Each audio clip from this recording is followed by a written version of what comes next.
waa kee waddanka la sheegay inuu leeyahay jaaliyadda ugu weyn muslimiinta ee koonfur Ameerika. laga soo bilaabo webiga Delta ee Buenos Aires ilaa cidhifka koonfureed ee Patagonia, buuraha Andes ayaa dhex mara. Laakiin inta u dhaxaysa labada dal ee Argentina iyo Chile waxaa ku yaalla meesha barafku fadhiya ee ugu weyn adduunka. Intaa kadib waxaad arkaysaa caasimadda iyo garoomada kubadda cagta ee ay ka soo baxeen halyeeyada kubadda cagtu. Viva Palestina. Boca iyo River, ciyaarta derbiga ee caanka, Mate oo miis walba saaran, iyo Asado oo meel kasta taala. Laakiin waxaas oo dhan waxaa ku hoos tuugan sheeko islaami ah oo qarsoon. Sin saber lo que estaba haciendo, automáticamente me puse con ellos a realizar el salat. Allahu Akbar. taasoo taariikhdeedu dib ugu noqonaysa in ka badan qarni. waa jaaliyad ay sheegaan inay tahay tan ugu weyn koonfur Ameerika. hase yeeshee masaajidadu ma badna. tani waa Argentina.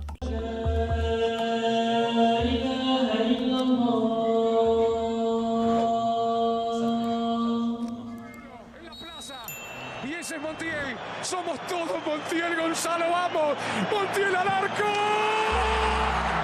Argentina campeón del mundo, laakiin sida la moodo wax kastoo Argentina ku saabsan maaha kubadda cagta. inkastoo ay leedahay garoomo soo jiidasho leh sida Bomboneerahan oo kale iyo qaar kaloo badan. tusaale ahaan Buenos Aires caasimadda waxaa lagu yaqaanaa inay tahay hoyga dadka ugu badan ee muslimiinta Latin America oo dhan. haddaba ina Maria ay soo ogaano waxaa diinteena islaamka iyo dalka kubadda cagtu wadaagaan. waxaan ku bilaabaynaa caasimadda Buenos Aires. waa inaan maalintiina ku bilownaa quraac wanaagsan. waa quraacda lookalka ah. waxaynu tegaynaa kafeega loo yaqaano The Black Cat, El Gato Negro. aan tijaabina quraac Argentinian ah, laakiin sida muuqata waxaa saameyn weyn ku yeeshay dhinacooda Yurubiyaanka. waxay leeyihiin qaab iyaga u gaar ah. ina Maria aan soo eegna bal. tan waa quraac Argentinian ah oo caadi ah. waxaan aad u jeedo waa croissant, laakiin halkan waxaan u naqaanaa meduluna. way ka macaan tahay croissantka, sidoo kale way ka yar tahay oo ay ka jilicsan tahay. Here we go. Bismillah. run ahaantii waa macaan, inkastoo aanan noocan ka helin, laakiin waa cajiib. kafeegan Buenos Aires waa mid ka mid a qaar badan oo halkan ku yaala oo architecture-keeda ama farshaxankeeda gudaha loo ilaaliyay 10 sano haddaanay qarniyo ahaynba. tan waxaa loo yaqaanaa Alfa Fiores, waana biscuit sandwich ah. qaybtan waxaa loo yaqaanaa dulce de leche. Bismillah. halkan waxaa ku taalla The Avenida del Nuevo de Julio, waana mid ka mid a meelaha ugu caansan. halkan waxaa ka dhacay dabaaldegyo badan markay ku guulaysteen koobka adduunka 2022. kubadda cagtu haddaba waxay qayb ka ahayd Argentina tan iyo waqtiyadii ugu horreeyey. Buenos Aires waxaa ka dhisan 2 kooxood waaweyn oo kubadda cagta ah. markay wada ciyaarayaan waxaa loo aqoonsan yahay mid ka mid a derbiyada ugu kulul adduunka. mid ka mid a 2 kooxood waa Boca Juniors oo magaceedu ka yimid asal ahaan xaafadda ay ka dhisan tahay ee La Boca. kan waa mid ka mid a garoomada ugu caansan adduunka oo loo yaqaan La Bombonera. waa hoyga kooxda Boca Juniors. waxay derbiga kula ciyaaraan River Plate. runtiina haddii aan xidhan lahaa casaan oo ah midabka kooxda ay xifaaltamaan, layma ogolaan lahayn inaan soo galo. Los días de partido acá arranca a las 8 de la mañana todo. Si el partido es a las 9 de la noche, Viene gente también de países limítrofes como Paraguay, Uruguay, Bolivia, Chile. garoonku halkan waxa uu uga muuqdaa mid aad u gaaban, waxaana jira sheeko aad u xiiso badan oo ku saabsan mawduucan. waxaad halkan xataa ku arki kartaa in guryo ay ku midabeysan yihiin isla midabada kooxda. wax kasta halkan waa buluug iyo huruud. waxaa jiray isku dayo badan oo lagu ballaarinayo qaadka garoonka, laakiin dadka iskale guryaha u dhow ee halkan asal ahaan u degan way diideen inay ku iibiyaan guryahooda qiimo kasta. taasina waa sababta uu u leeyahay qaabkan gaarka ah garoonkan La Bombonera iyo weliba tarabuunada dhaadheer. waana sababta ka dhigtay mid ka mid a garoomada kubadda cagta ah ee ugu uniigsan amaba qaabka goonida ah le adduunka. Es alegría, es familia, Boca es pueblo, Boca es pasión. Entonces en la calle siempre hay gente cantando, gente alentando, no importa el resultado, Boca gane, Boca pierda, la gente siempre está ahí, siempre es una fiesta. La Boca, el mejor choripán. aaggan La Boca kubadda cagta oo keliya caan kuma aha, laakiin sidoo kale guryahan midabada leh ayaa lagu yaqaanaa. halkan sidoo kale waa aag farshaxan badan. halkan waxaan ku arkay sawirro badan oo farshaxan ah. aaggan waxa uu ahaa hoyga soo galootiga. waxay ahaan jirtay meel ay ku noolaan jireen soo galootigu. taasina waa sababta ay u leedahay guryahan midabada leh ee sidan loo rinjiyeeyey. haddaba saaxiibayaal, iminka waxaan soo tijaabinaynaa cunto halkan Argentina laga cuno oo dalal badan oo Latin ay sheegtaan inay cuntadooda tahay. waxaa laga yaabaa inaad garatay empanada kafeega halkaa ku yaalla ilaa amerikaana lagu magacaabaa wuxuu sameeyaa empanadaha ugu fiican magaalada sidoo kale sida muuqata biise aad u wanaagsan ayay sameeyaan ina marya aan soo tijaabino waa tan markan waxaan haysanaa empanada tan waxaa ka buuxa jiis iyo basal waxayna u muuqataa mid aad u fiican بسم الله waad arki kartaa qaabkeeda waxaan ula jeedaa waad qiyaasi kartaa waa jileec This cheesy onion inside, it's amazing. lakabyadeeda halkan waad ka arki kartaa waxaa la iskugu daray qaabka Ameerikaanka iyo Talyaaniga qaab iyo dhinac cusub ay leedahay Let's try it out. tamaandhadu waxay dhadhamaysaaba mid toos looga soo qaaday beerta waa sida inay leedahay boqol dhadhan oo cagaar ah waxay dusha kaga rusheeyeen sida saytuun waxaa laga yaabaa inay tahay Argentinian ama Talyaani ama Suuriyaanba Suuriyaan badan baa halkan jooga And subhanallah.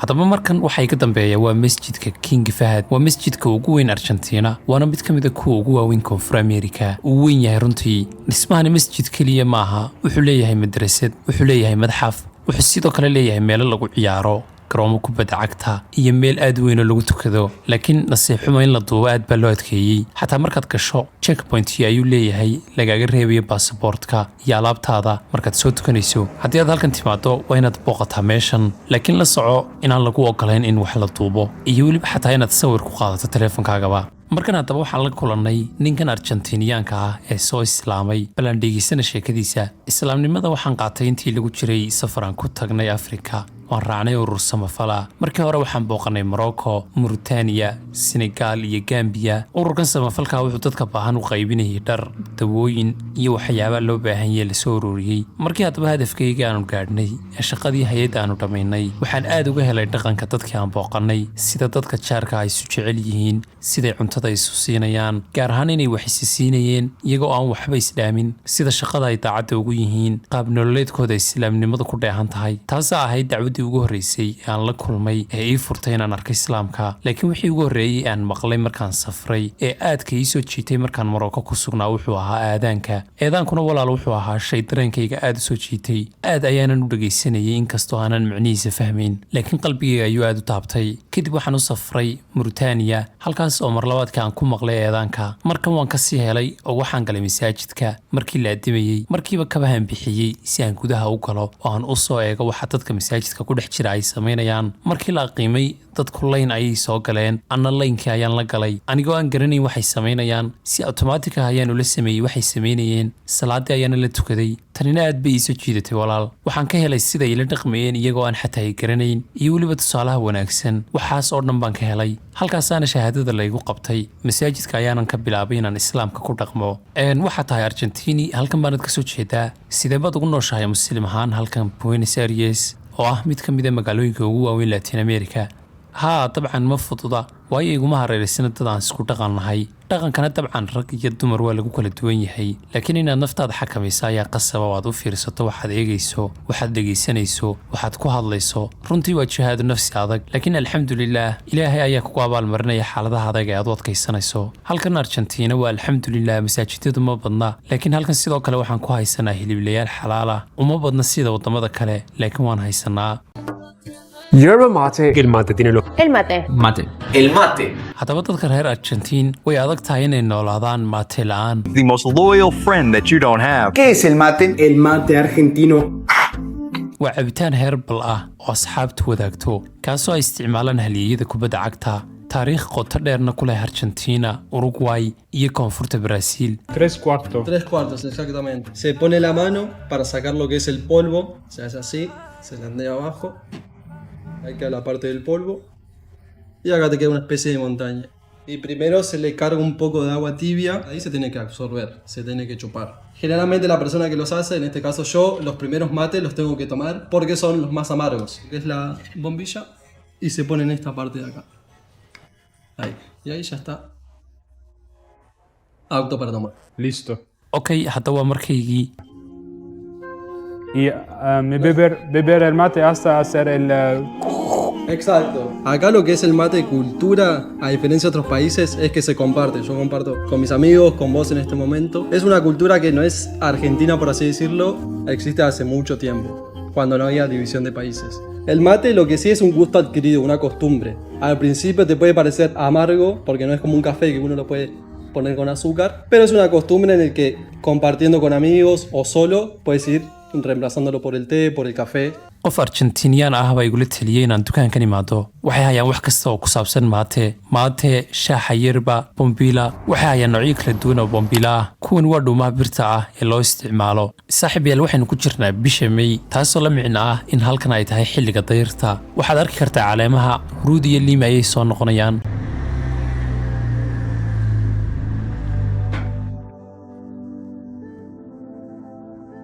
halkan waxa ku yaala masjid yar waxa la yiraahdaa masjidka Ecuador wuxuu ku yaala bartamaha Buenos Aires halkan jimcaha 2 jeer bay tukadaan islaamku hadaba wuxuu soo gaaray Argentina qarnigii 15aad waxa soo gaarsiiyay Moriscos oo ka soo tafirmay muslimiintii Umayyadeed ee xukumayay Spain qarniyo badan waxay la socdeen raggii soo duulay markay Argentina imanayeen qaar badan oo iyaga kamid waxay ku qasbanaadeen inay diintooda qarsadaan oo ay u tukadaan si qarsoodi ah qaar kalena safarka Argentina wuxuu u ahaaba dariiqa kaliya ay ka bixi kareen mujaddi labaad waxay timid 1887 waqtiga ay yimaadeen carabtii Cusmaaniyiinta ahaa ee ugu horeeyay kuwaas oo soo gaaray dekada Buenos Aires runtii taariikhda Argentina waxa qayb ahaan dhagax dhigay dad ka soo jeeda Carab mid kamid ah waxa uu ahaa Carlos Menem oo ahaa wiil u dhalay Suuriyan Sunni ah oo muslim oo qaxoontiya ugu dambeyn wuxuu noqday madaxweynihii ugu horeeyay ee Argentina ee asalkiisu Carab yahay inkastoo si uu madaxweyne u noqdo uu uga baxay diinta Islaamka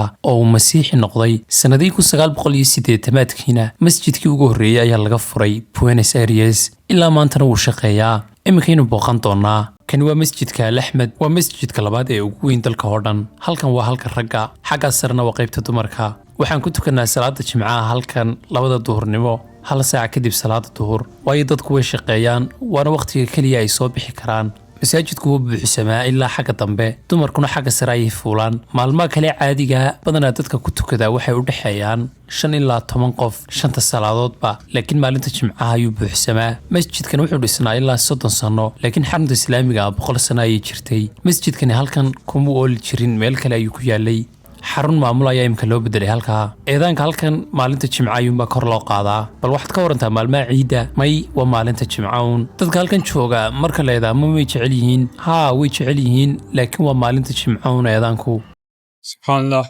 bal eega saaxiibayaal minaaradda halkan aad bay u qurux badan tahay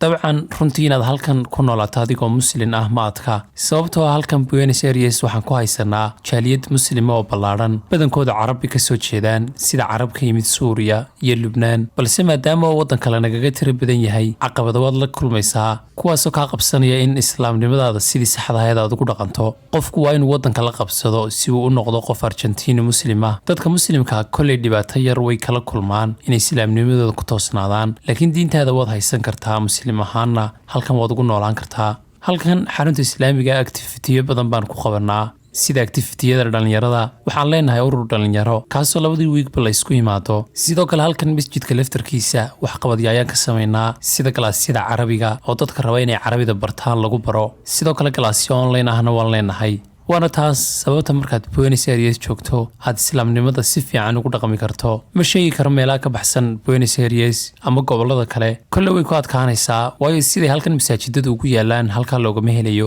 saaxiibayaal hadaba waxa kale oo xiisaha leh ayaa ah in masaajidkani leeyahay channel u gaar ah oo laga sii daayo telefishinka dadweynaha Argentina hal mar isbuuciiba ugu dambeyn waxaan tijaabin doonaa doorashooyinka ugu fiican ee xalaasha ah ee halkan Buenos Aires aad ka heli karto. Tanina waa shawarma, laakiin ha u malayn in shawarmadu tahay oo kaliya cunto carabi. Waa cunto carabi ah, laakiin dhaqamada carabigu wuxuu qayb ka yahay dhaqanka Argentina. Waa qayb ka mid ah Argentina. Waayo waxaa jira qiyaastii 10% ka yar ama ka badan oo carab ah kuwaasoo halkan yimid. 10% dadweynaha Argentina asal ahaan waa carab ugu yaraan. Halkan aynu joogno waxaa la yiraahdaa il carabi. Waxaan tijaabin doonaa shawarma. Waxaan yar rabaa inaan kala ogaado inay ka duwan tahay kuwii hore aan cunay. shawarmadu badanaa waa tijaabo, dal kastana wax yar bay ku kala duwan yihiin.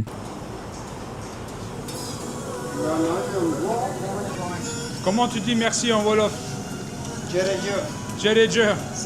Du Sénégal en Argentine. On a beaucoup de Sénégalais ici en Argentine. Ici, on 6,000 personnes. Du Sénégal. Sí, de Senegal. Here we go.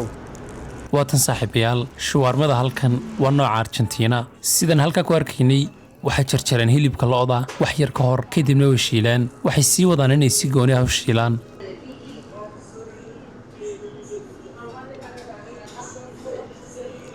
C'est très bon. Et muy bien. aad bay u macaan tahay. Sheef khataraynu halkan ku haysanaa. Senegal buu ka soo jeedaa. shawarma aad u fiican buu samaynayaa. Waaba mid ka mid ah shawarmooyinka ugu fiican ee aan cunay. Waa dareen cajiib ah inaan halkan mar kale hilib ku cuno.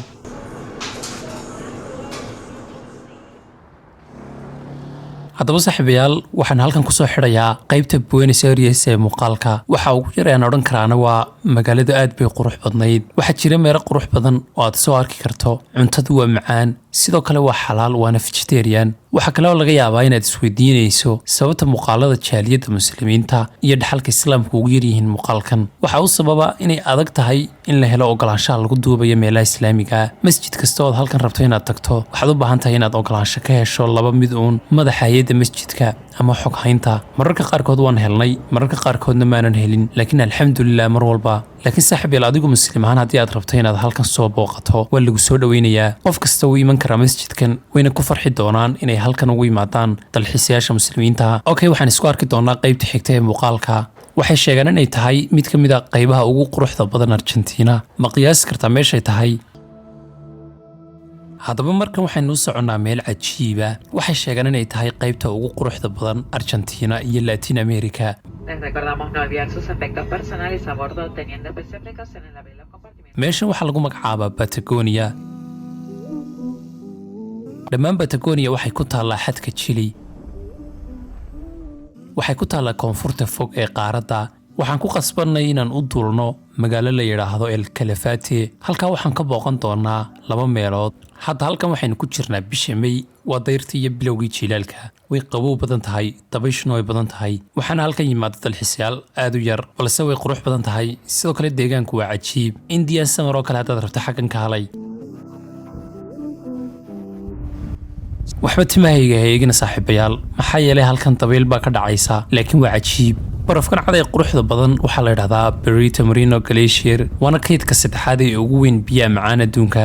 haddaanan khaldanayn 30 kilomitir buu fidsan yahay. kadib Greenland iyo Antarctica-na waa kaydka ugu weyn ee biyaha adduunka. halkan Patagonia wax masjid ah kuma yaalo, muslimiinna kumaba noola haddii xataa masjid ku ooli lahaa. laakiin subxaanallah, markaad aragto waxaan oo kale, waxay ku xasuusinaysaa weynida eebe, inaad ilaahay xusta ayna kugu qasbisaa. subxaanallah, siday u weyn tahay iyo sida u qurux badan tahay baleeg. barafku wuxuu ku fidsan yahay halkan ilaa Chile, xataa wuu ka sii shisheeyaa. sida muuqata wuxuu kordhaa maalin kasta 2 mitir. laga yaabaa ma ahan halkan gaar ahaan, laakiin meelo kale weeye. halkan waxay sheegaysaa 70 mitir oo dherer ah. Subhanallah. waa halkan iyo halkaas oo 50 ah. marka halkani waa 70 mitir, halkaasina waa 50. cuntadan aan hayo waxaa lagu magacaabaa pan con queso. waa roodhi ay ku dareen cheese, kadib la isku wada dubay. waan kala goynayaa, waad arki kartaa waa sidan. haa, aad bay u fiican tahay runtii. Bismillah. halkan markaad timaado waxaad arkaysaa sidoo kale miradoorkan weyn. waxaad qaadi kartaa wadooyin dhowr ah. xataa waxaa jira marin dadka naafada ah loogu talagalay si ay uga caawiyaan inay arkaan muuqaalka ugu fiican. dadku haddaba waxay fuuli jireen buurahan si ay uga gudbaan xadka oo ay u galaan Chile. hadda waxaan booqan doonaa magaalo la yidhaahdo El Chalten si aan u korno buuraha. kan waa meesha baarkinka. tan waa meesha aynu korista ka bilaabayno. waa magaalada quruxda badan ee El Chalten. subxaanallah, qoraxdu halkan waxay soo baxdaa 9 subaxnimo.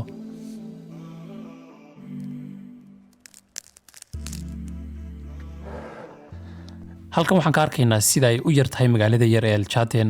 inteeda badan waa hoteelo, waa goob dalxiis, laakiin sida ay sheegaan waa meesha ugu quruxda badan Argentina.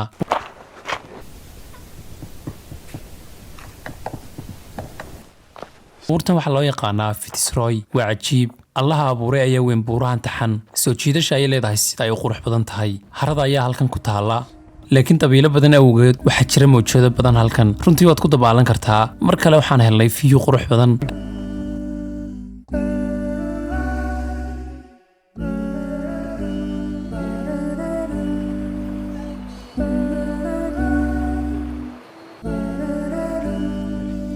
aad ayuu dheer tahay. markastood kor sii socoto waad ku sii siibanaysaa waayo baraf badan bay leedahay. sidaa darteed waa inaad xidhataa bahaladan loo yaqaan cramponiska. waxay ugu yeedhaan halkan cramponis. weligay ma xidhan noloshayda. waxaa la moodaabaa inaad silsilad ku xidhayso kabahaaga.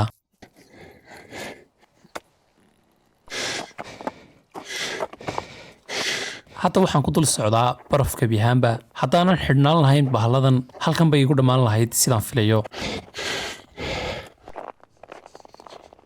waxaynu ka nimid halkaa hoose. harada ugu horeysay halkaas ma aragtaan, waa halkaa meeshaan ka yimid. Allahu Akbar. Subhanallah.